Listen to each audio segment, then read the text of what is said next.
सिया आदरणीय गुरु जी नरेंद्र भाई जी और योगेश जी, इनके सिवा ये शिविर होना हो मुमकिन नामुमकिन था।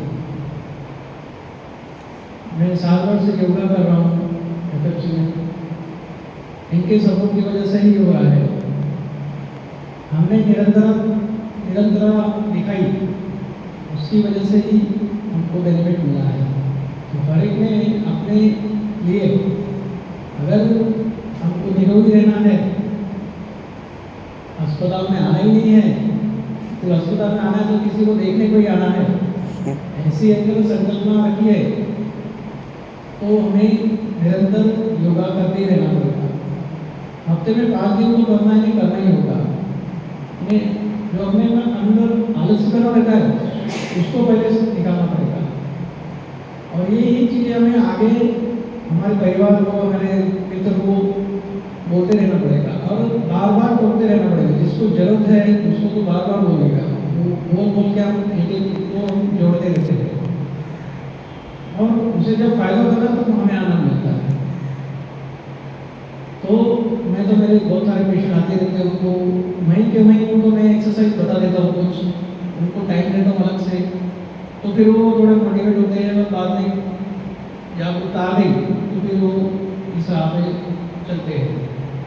तो हमें भी ऐसे ही हर एक को ये उसका प्रचार प्रसार जागरूकता करनी है, क्योंकि अभी ये मौसम भी ऐसा है, हमारा पोल्यूशन चल रहा है कि इसमें आत्मशुद्धि का हमारा बहुत चलता रहता है कि और आत्मशुद्धि के साथ में ये शरीर शुद्धि भी हमें बहुत ज़रूरी है, क्योंकि बहुत जितनी भी व्याधियाँ हमको होती है, तो शरीर में कोई ना कोई पीड़ा होती है, तो उसका मूल कारण हमारा मेन पेट है। पेट में ही सब सारी, पेट जिसका खराब है, पेट जिसका साफ नहीं होता है, सुबह सुबह उठते ही आपको आधे घंटे में शौचालय में होना ही चाहिए। अगर वो नहीं है तो यदि तुम्हारे अंदर बीमारी कुछ ना कुछ अंदर पड़ी है जो मैनिफेस्ट नहीं होती है।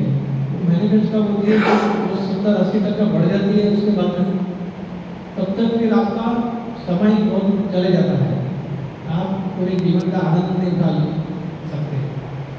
तो मनुष्य, मानव और ये प्राणी और पर्यावरण, ये तीनों चीज़ों का सेहत बहुत दष्ट पुष्ट रहना चाहिए, निरोगी रहना चाहिए। इसलिए हमने प्रयास करते रहना चाहिए कि हम हमारा शुद्धिकरण तो कर रहे हैं, और पर्यावरण की शुद्धि कैसे रखें, इस पर भी ज़्यादा ध्यान देना चाहिए। यानी प्लास्टिक यूज बहुत कम करना चाहिए, फिर बाहर का खाना वो भी कम खाना चाहिए।